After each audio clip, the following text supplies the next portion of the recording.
And we are live now, folks. So, hey, folks, this is me, Vishwas Naran. I'm the host of this podcast.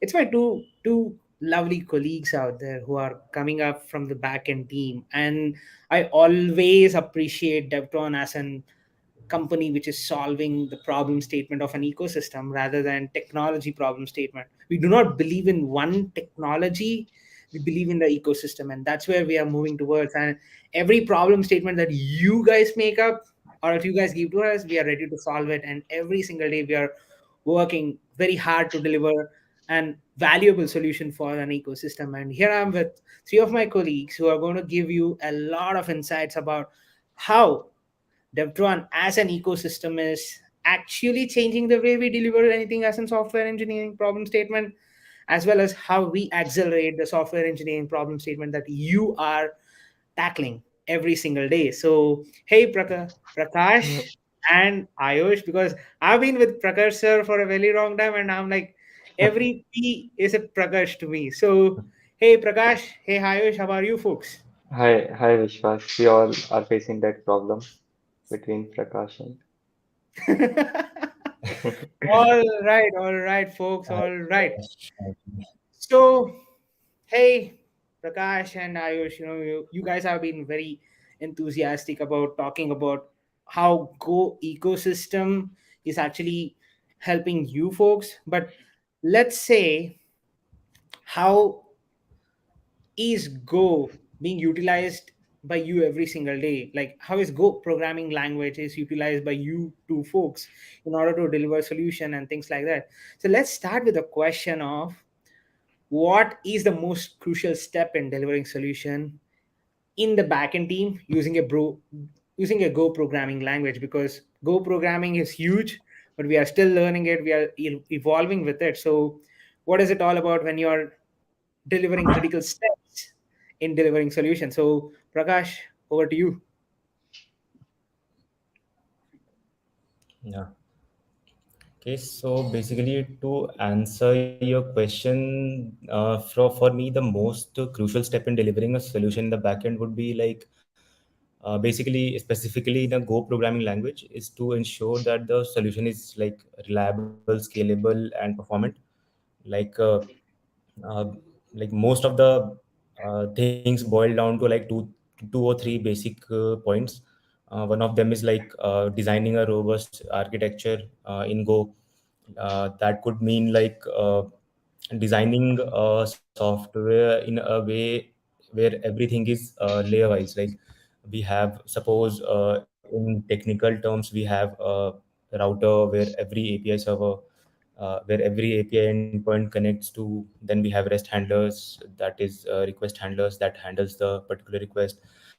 Then we have like and then as we go deep down, the last layer is basically the repository layer where we connect to the database and talk to it basically. So yeah, so designing a robust architecture becomes very fruitful in Go language, or I mean in any particular language you pick up. Designing a robust architecture is basically like without it, like you wouldn't succeed basically. The second thing is like writing efficient codes in Go. Since Go is also known for its like speed and efficiency. So but writing efficient codes like require good understanding of the like the problems, the business problems, the what you are solving for the client. And basically since our product is also Kubernetes specific, so you need to also understand the most of the conceptual parts of that as well in order to write efficient codes also. And then the third thing comes is the testing part. Basically that is not specific to Go, but I would say that is individual specific, that you need to create scenarios for you, like as many scenarios for you in order to tackle any kind of uh, problem that happens with your code. Like you need to think of anything that could break your existing code, and you need to tackle that also in your code using the any using the language. So yeah, for me these three things are like most crucial steps in delivering a solution from the backend side in Go programming language. Sure, I think Ayush has a lot to say. I think Ayush has been that So, engineer who always has to look back at what backend scripts are to him, right?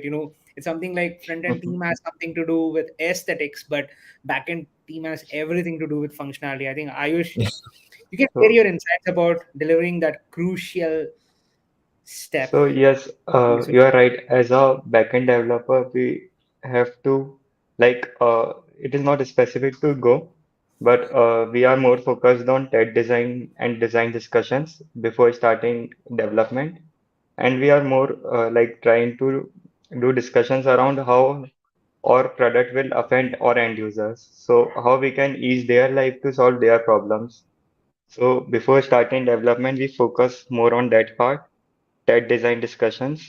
And as your question was related to Go, so Go offers good garbage collection strategies, and Go garbage collector is one of the things which we can use.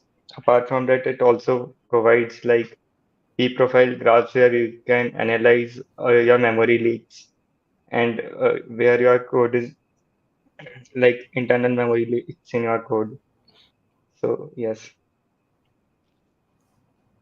Yes, I think the challenge of Devtron is always about strategizing something right, and also can you also think in a strategic way that can this also go wrong? I think there's a lot of things that comes in as a challenge.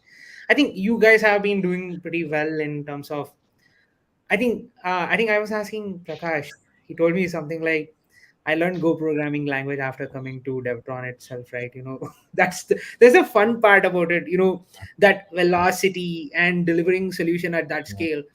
And trust me, every time I see a mail which says this has been pushed by this person, this has been pushed by that person, I'm not working in the core backend team, but I can really feel the velocity at which you guys develop. So let's come back to this question about the most important application component that you ever developed, because when I see the push which is happening in the open source ecosystem, I feel like, somewhere down the line, these guys are taking time as their metric to fight against, and now they are delivering solutions at that scale for the open source ecosystem as well.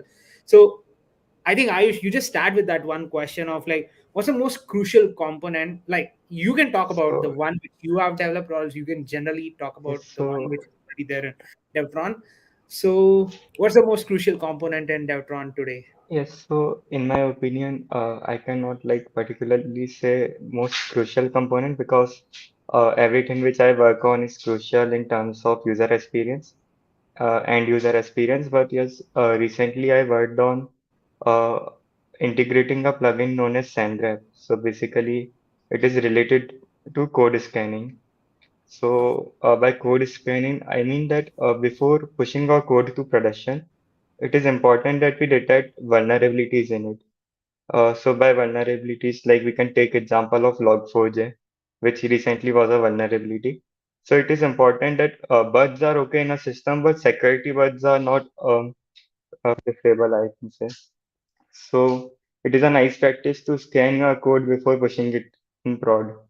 So we integrated SandGraph in our product in Devtron ecosystem, which enables user to scan their code before pushing it on production. So like I can give one more example. We can enable like code best code practices using SandGraph. So for example, if you want to restrict that user don't use print statements, instead they use only log statements. So we can create a custom rule in SandGraph which will enforce this practice. So this is a very basic example, but this is like about SandGraph. Also, we have like another plugins in our system which you can use to check code duplication before building, before CI. So you can check that whether code is duplicated or not. And as we all know that code duplication is a major problem because let's imagine that if there is a bug in part of your code and that is duplicated 10 times, so you have to change those 10 replicas of that code everywhere. So, code scanning is crucial, and we can always, for a safety, do code scanning. So, If Vishwas it is okay, I can show you demo of how SandGraph works in Sure, Devtron. sure. That would be great. That would If be great. So okay, you can go to the present, share your screen there, so we can just have an entire screen okay, visible. so we can what we can do is we can have a quick look at how you can integrate SandGraph in your Devtron ecosystem and enable best practices. Sure, sure. I think you can start the share screen today only. I think this Yes, is your first screen share, right? yes, I am super excited for that. This is the first live show that we are doing together as well. So yeah, I'm Yes, also excited. So yes, yes, my yeah, friend. yes. So basically, this is our Devtron dashboard, and is my screen visible? Yes, it's already visible. Yeah, it's Yes, already yes, sure. So this is our Devtron dashboard. Here we have a pipeline. So this first block which you can see is CI block. It is CI pipeline, and second one is CD. So what we will do is we will integrate SandGraph in our CI pipeline. So before integrating adding SandGraph in your CI stage, what you have to do is you have to configure SandGraph app token on SandGraph dashboard. So you can simply go on SandGraph site, log in as, or you can sign up using GitHub or Gmail, and then uh, you can go to settings and generate a token. So I have already generated a token for myself. So after generating token, it is very easy and you can like in a few clicks integrate SandGraph. So you have to paste token here, and we will discuss about these input variables in a while. But for now, I have added SandGraph plugin, and then we can go on build and deploy and trigger our CI. So these are Git commits which are coming, and before building image for this commit, uh, we will see that in our pre-CI, SandGraph is will run. So we can start build, go to details, and see logs for the same. So uh, So I think this is or more of a security scan, which is happening in the SEM grep rather than we just going out there and pushing one more pipeline which says one more complexity needed to be added in your pipeline, right? I think this is an yes, integration that's directly happening. no, yes. So this scan is running in our system, but results will be published on SandGraph dashboard. So Got we are it. running this in our CI pipeline. So we can see that scan environment, we can see logs of our CI, and it is saying that we are running. So let me show you something on SandGraph dashboard. So this is SandGraph dashboard, and here you can configure rules. So what are these rules? First of all, so basically these rules will be scanned in our code. So let's say one of these rule will say that you cannot use print statement in your code, and then this rule will be matched in our code also. So we will get results against these rules, which will say that, for example, we have found three findings. So three of the rules matched with our code. And also, if there is a vulnerability, say, so we can stop our build here. But for now, there were no blocking findings, so our code exited with status code 0. But let's say there was a vulnerability, then our build would have been stopped here. So also you can configure that whether you have to block the build on vulnerability. So you can like if you are putting rule set in monitor dashboard, then our build will not be blocked. Otherwise, it will be terminated. So let me, so after doing this scan, our results will be published on SandGraph dashboard. And like we can see here that there were two vulnerabilities.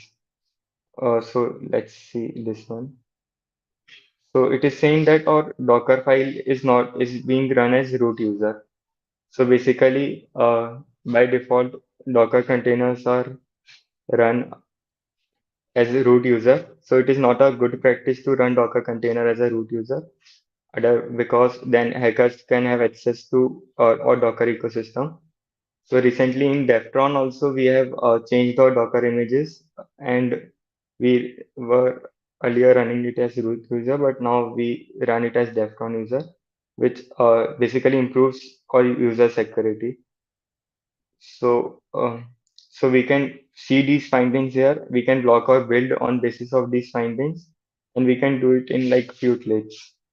And I will like to add more, like we have other scanning tools also, like SonarQube, Codesi, which you can integrate and improve build quality. Also, this is configurable, so in future you can also like integrate your code scanning tool, or you can contribute to it also. Also, we can help you. We can provide you that support to for another integration tools if you want. So, like this is all about Samira. Sure. I think I think most of the time when developers think security, I think sometimes it's just plug and play that they expect, and I think Devtron has been successful in delivering and enabling that solution for everybody. I think it's developer security operations that is getting enabled from now on rather than just tracking security as its own practice. So I think Yes, over to you, Prakash. Basically, what is the most crucial component in Devtron according to you? You can also talk about the code push that you had done, and also talk about how that is making a change in the way we deliver solution. I think that definition, if you are able to just share it to us, it would be absolutely an awesome session for us to understand what is happening from the backend team in order to deliver that solution to the ecosystem today. Okay, thanks Vishwas. Thanks Ayush for that wonderful presentation. So, when we talk about like committing anything to open source, or any crucial thing in open source, like that is a very vast thing. In also Deftron, almost every other functionality is crucial. Say one thing that would be crucial to us may not be crucial to other, but everything is crucial to everything is crucial basically, like whatever we develop. But since being an open source CD platform, I think still the most crucial step being able to automate the CI/CD pipeline basically with no code, like written by developers, like making developers' life more easy by automating these kind of stuff, so that with a very easy to understand UI basically. So that still remains the most crucial part for me as far as Deftron is concerned, and as far as I am concerned. Then there are also more crucial features in Deftron, basically, that could make a developer's life very easy.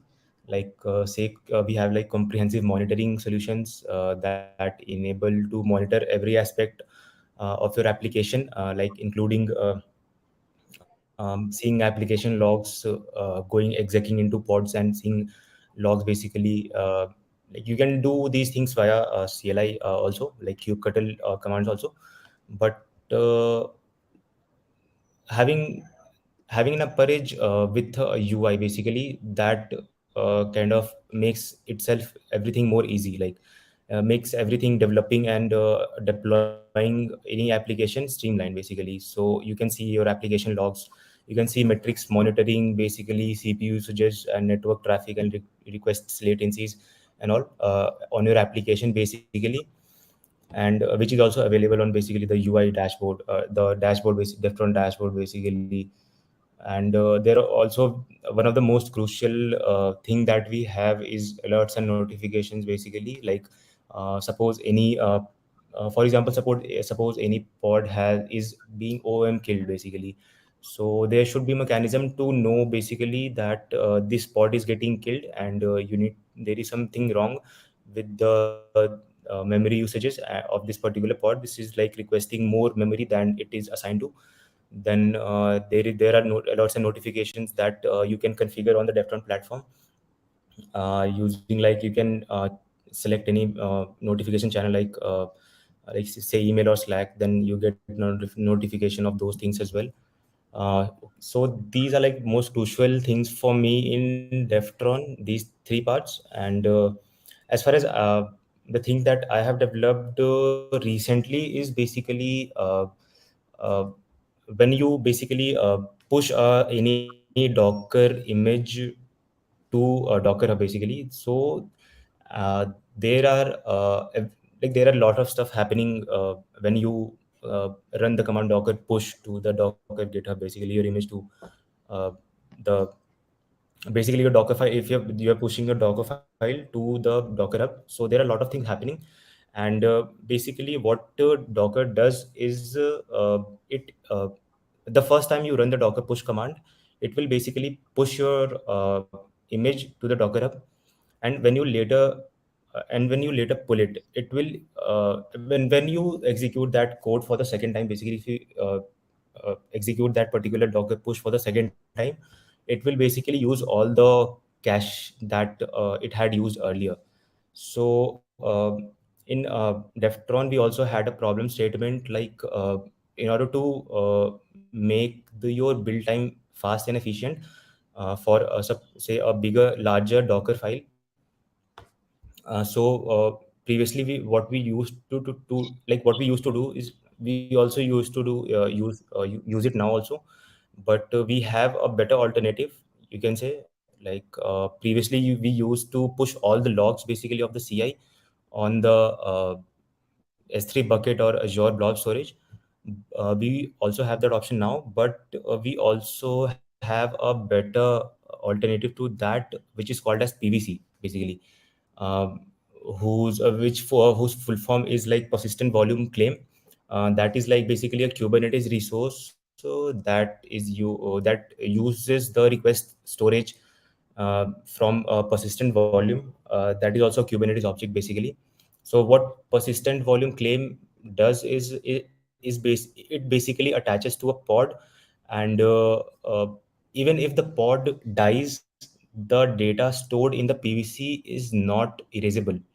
Or even one other use case of this PVC can be, suppose if you are scheduling one pod to different node, the other than the node it is currently situated on, then the data that the PVC that was attached to the pod earlier, the data remains basically. So that's what is basically the name itself is self-explanatory, like the persistent volume claim. So I did some dev regarding that recently. Like whenever we prepare a CI, basically it all the logs basically it goes to the PVC basically. And whenever you are trying to build the image for the second time, it caches it takes the cache from the PVC attached to that particular pod, so that the build time is very less for a bigger Docker file. Like so if a Docker file is of like maybe less than 50 MB, then that would not be you would not be able to see a visible difference. But say it is a big Docker file, then the time difference would be very prominent. And like since PVC is like a Kubernetes object only, it attaches to the pod. And you don't need in this case you don't need to like connect to Azure blob storage or S3 bucket to upload upload to first basically get access of that blob storage or S3 bucket using username and password, then first logging in and then uploading, and then downloading it for the second time when you run the when you run the CI basically. So these two three things that were kind of redundant in case of S3 bucket and Azure blob storage are being solved with the use of PVC now. Like PVC, since it attaches to the pod itself, and it is basically it remains with the pod only. Like whenever a new pod is created, that is attached to the new pod basically. So if you want, I could show you a sample PVC. What does it look like, and Sure. how you can basically apply that in your Kubernetes cluster to leverage that PVC. So Sure. shall I Please do go present? ahead. Yep, yep. Go ahead. Yeah, yeah. Just give me a sec. I think it's present and you have to share your screen. So, Okay. yeah. Okay. It would be better if you can share your entire screen. So, yes, we are able to Yeah. see your Is it screen. visible? Yeah, I think it is Yes, visible. it's visible. Okay. Okay. Sure. Can you make it a little So bigger so that currently no, no, I'm in no, my no, cluster. no. Wait. Can you make it a little bigger because it looks very Yeah, yeah. clumsy? So what you do is go to the terminal and do Control plus plus. So that would work. A little bit more bigger. Yeah, is it like the right? This is perfect, but a Is little it bit more or should bigger. I That's make it more? a little bit more bigger. Yes. Okay, cool. अरे ऐसा ही करना पड़ता है Uh, भाई. Sure. is it Perfect, is it my good? friend. Like Yeah. Absolutely you perfect. know? This is Okay, absolutely sure. So I'll firstly show you what what PVC looks like and how you can apply it to a particular cluster to leverage that. And I have a PVC stored basically in my cluster. So this is what a PVC looks like. This is the version, this is the kind, the persistent volume claim. This is the name of the persistent volume claim. And then we have the access modes and all. Then you have storage class names. And storage class names basically is the name of the storage class that you will find after executing kubectl get storage class, which I'll show you just a few minutes. And the last thing is the storage that you want to give to your this PVC basically. So this is 5. I'm currently giving it 5 GB storage. So if I go here and if I do, this will fetch all the storage classes that I have. And this is the storage class that is default uh, when you install microkts and in your cluster, then this comes pre-installed and this is default basically. You can add your own storage classes.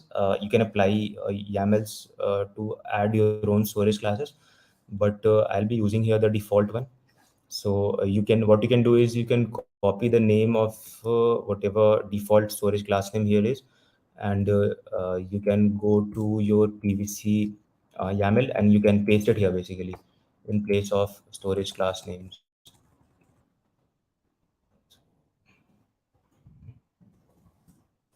And in order to apply this in your cluster, what you can execute, the command that you need to execute is kubectl apply minus f pvc. So this will basically apply this PVC to your cluster. And since I had already applied it, I had already created a PVC. So this says persistent volume claim one unchanged. But had I been uh, had I it had been for the first time, then it would have a message like this: persistent volume claim is created. So, and if you execute the command get PVC, then you will be able to see. Okay, the kubectl spelling is wrong.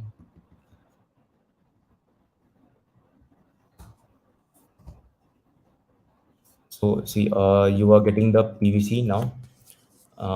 Which whose name was claim one, which was stored in the metadata field in the PVC YAML.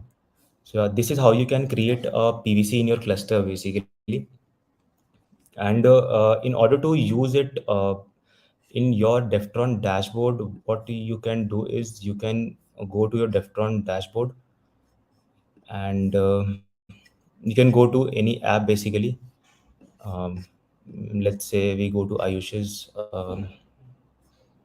application. And in the overview part, you can basically edit or add any tags. So for adding a particular PVC tag in a Devtron dashboard UI, what we you can do is you can have this tag. Basically, this is the key that we have defined if you want to apply that particular PVC to all your basic workflows. So uh, and in the value you need to enter the name of that particular PVC. So my name was claim 1. So I will put here the value as claim 1, and I'll do it save. So this will store a key value pair. This PVC will basically it will be attached to all the workflows basically.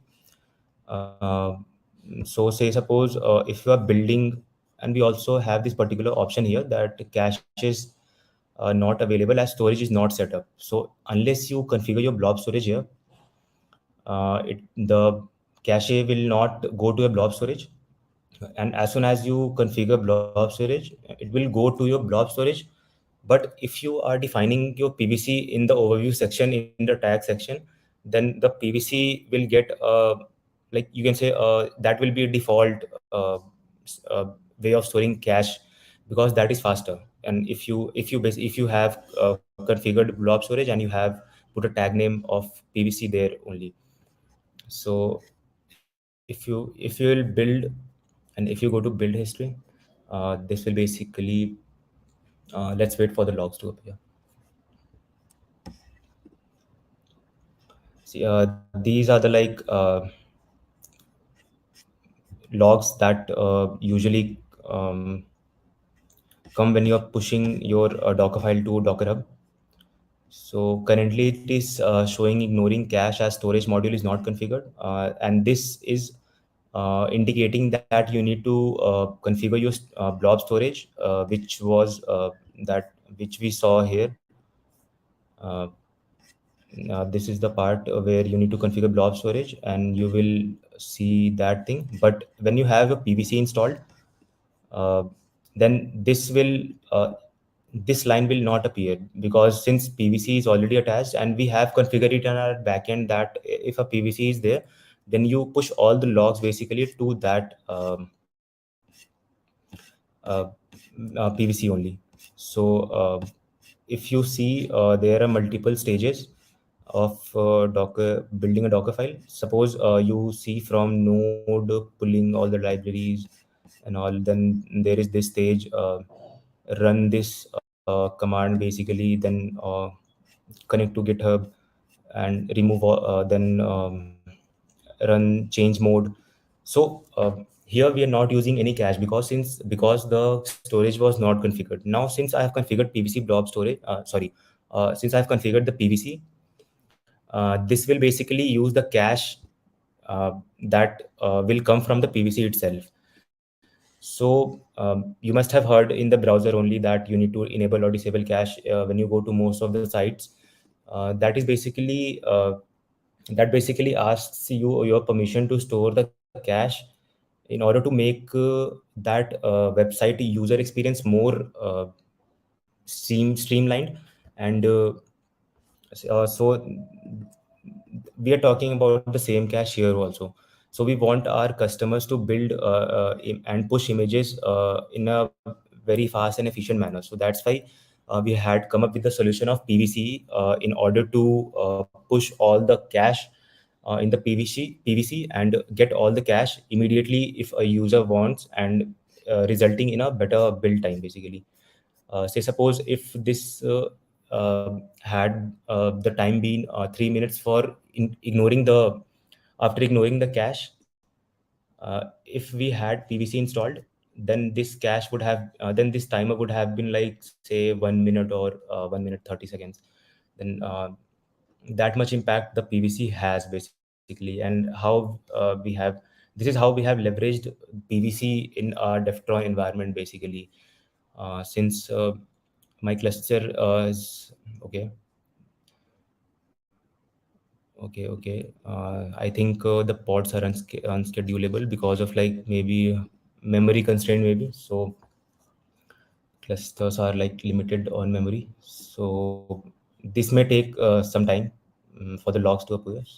By that time we can move forward, but I have mostly explained all the nooks and crannies of the PVC, how it functions basically, and how we as a team leverages PVC. Yeah. So I'll stop Sure, I presenting the think screen and over to you.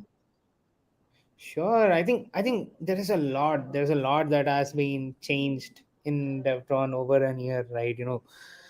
Last year Devtron was not the same Devtron that we are seeing today. It's been like 3 months or so. I'm seeing so many sprints that are getting planned. Like, So many. we are changing every single day. We are like improving every single day. Yeah. Yeah, that's true. So the question is all about And like, the PVC is yeah, yeah. also yeah. I didn't get that thing, so you can just say And that. go ahead.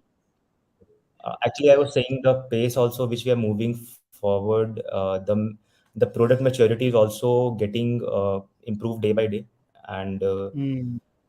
also not only day by day, it's hour by hour, I would say, I because know that. like tens of twenties of like Git features are getting pushed every day. So I would say it's very moving with a very rapid pace, basically the product feature and development part.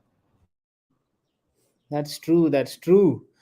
I think last question, because we always believing in enabling developers and we always believing in dev operation, rather than dev ops.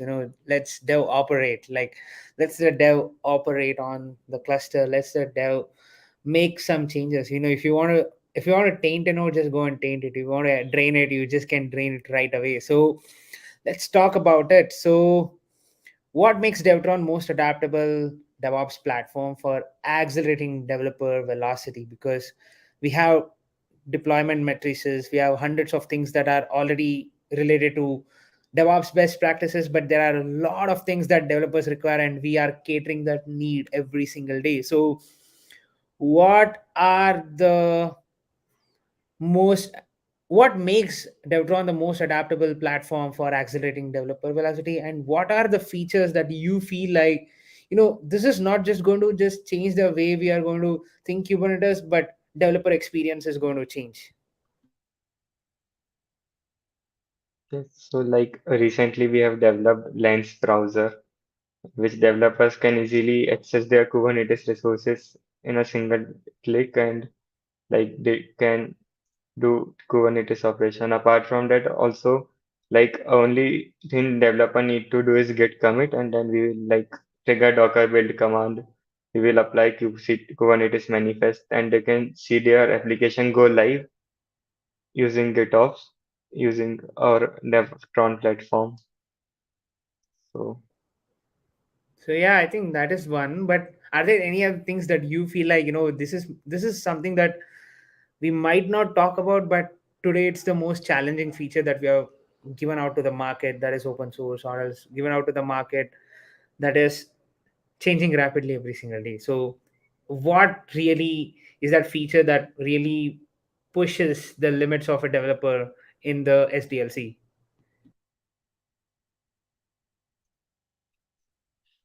yes, so like previously I used to do like a Docker build, Docker container run.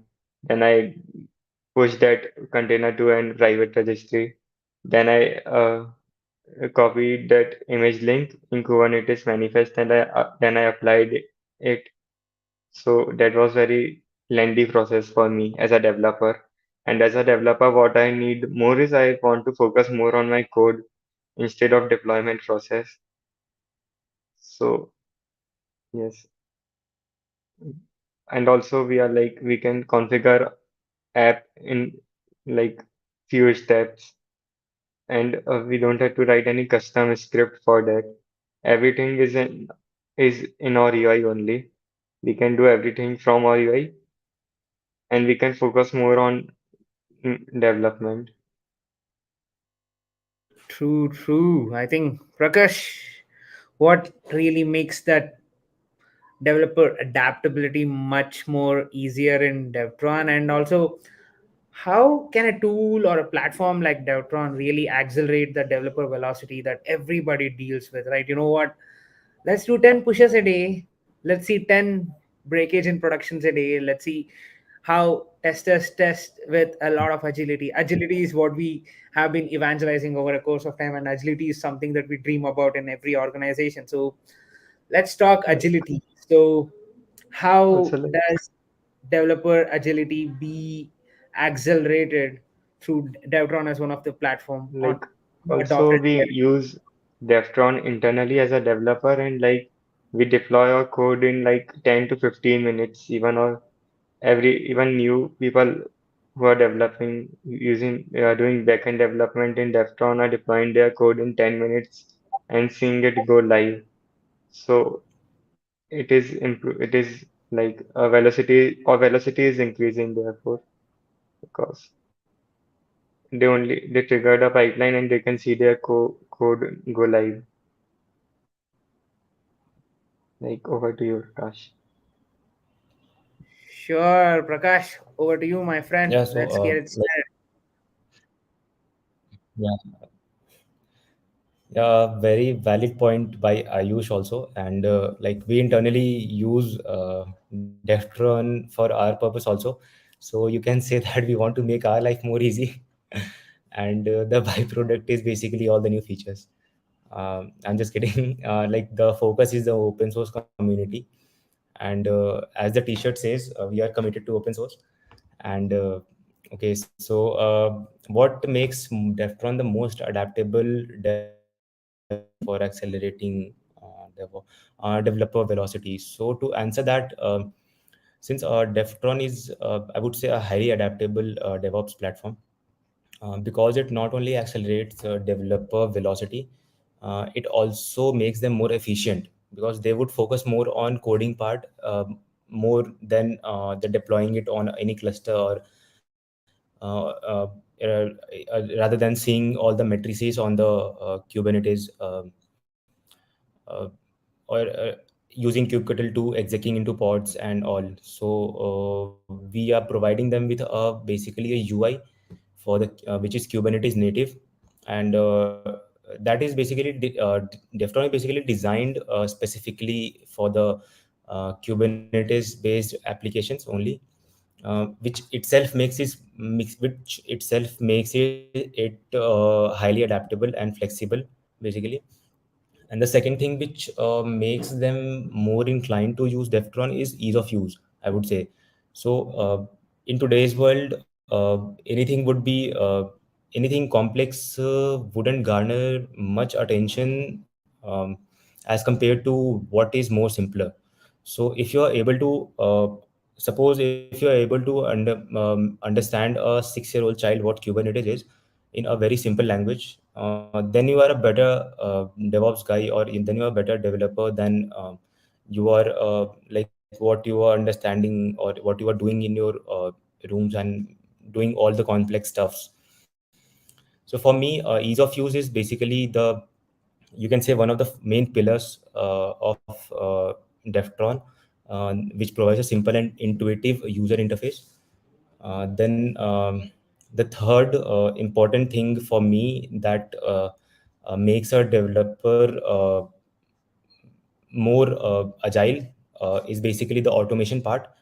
Uh, the- uh, with the automation part, developer just need to push their commits in the Git, and rest will be taken care by the our platform only. Like since it is automated, so you just need to push your commit, and a Docker image will be prepared from that commit, and that will automatically be deployed in whichever environment that you have created on the Devtron UI. So automation is also a very big pillar in terms of Devtron lifecycle, and Devtron in a way enhancing developers' efficiency. And yeah, and most importantly, this is open source, and we advocate open source. And you will not find any other bigger advocate of open source than us, because like any code that goes to like we develop is dedicated to the open source basically.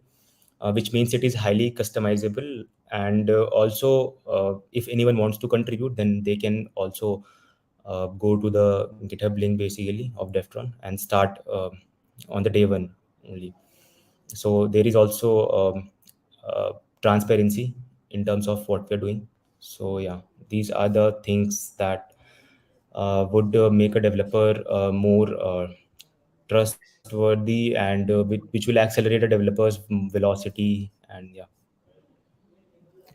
Sure. I think Prakash and Ayush, thank you so much, my friends. You guys shared a lot of insights. I think the best part about acceleration that DevOps engineers need today is, can your developers believe in the infrastructure, and can the developers see the infrastructure and tell, you know what, we are not doing something right, we are not doing something good, and we are not doing something which makes sense. Can we rethink about it? I think that's where Devtron comes in and makes an impact. Devtron as a tool, Devtron as a platform, says a story of an infrastructure, says a story of an ecosystem that is changing. I think thank you so much, my friends. I think there is going to be an recorded podcast, my friend. So don't worry about it. So there's going to be a ton of content that is going to be coming out there from our team, where we are just going to not just learn technology, but also we are going to accelerate it. We're going to bring it up. We're going to say how Devtron is making an impact. I know there were some technical glitches here, but this doesn't stop us at any cost. We are going to accelerate and we are going to evolve at any given point of time. And thank you so much, my friends. See you soon with another chat show where we just talk about how Devtron is making a change in an ecosystem, and also let's address some more problem statement that ecosystem is facing today. So thank you so much, my friends. Mm. Any final thoughts that you have, Ayush and Prakash? Uh, no, Vishwas. That was all from. Sure, Actually, my friends. thank you Yeah, for yeah. this one. And Yes, it thank was a you for pleasure this to amazing do a podcast with you. conversation. Sure, I think that's it. That's Yeah, what I it do, was right? That's what amazing. I always bring on the table. Like, we all need to start spreading out the message of Devtron, and we are doing it. And thank you for you both for accepting my invite and coming back on the show and just giving out this time for me. I learned a lot. Like, it's been a time I had to explore a lot about Devtron, and I learned a lot. And thanks for teaching me some more insights about Devtron. So, hey friends, this is me, Vishwas Nayan, signing off from the show. And I'll be back with another Devtronian, and we will be covering a lot of concepts that is required for today's world that is changing. So, bye, my friends. See you soon.